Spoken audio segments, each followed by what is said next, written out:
कृती आहे। मला असं वाटतं की थोडं डोकं लावलं आणि समजून घेतलं तर या गोष्टी समजू शकतात, पण विरोधकांना तर समजायचं। गडचिरोलीमध्ये एका सभापतीची पोलीस खबऱ्या म्हणून हत्या करण्यात आलेली आहे।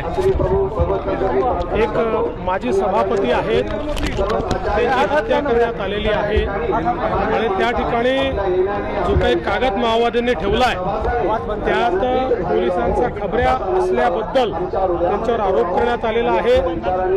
या संदर्भात पोलीस काम करतायत।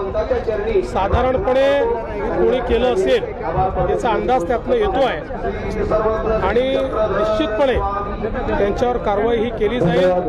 आज गडचिरोलीमध्ये एक प्रकारे माओवादी निराश झालेले आहेत, कारण सातत्याने माओवादी सरेंडर करतायत, जे सरेंडर करत नाहीत ते न्यूट्रलाइज होत आहेत।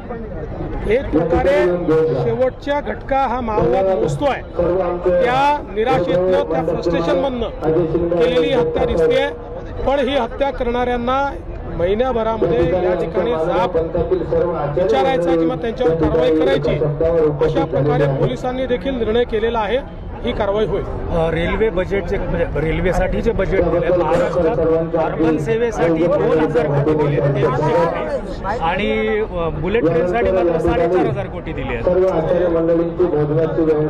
दरवर्षी अर्बन सेवेकरता निधी महाराष्ट्राला मिळतो। दरवर्षी मिळालेला हा निधी आहे।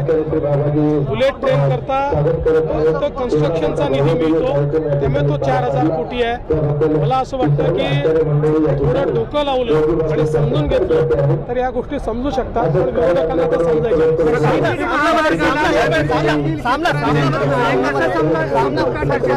आता मी सगळ्या आमदारांची चर्चा केली।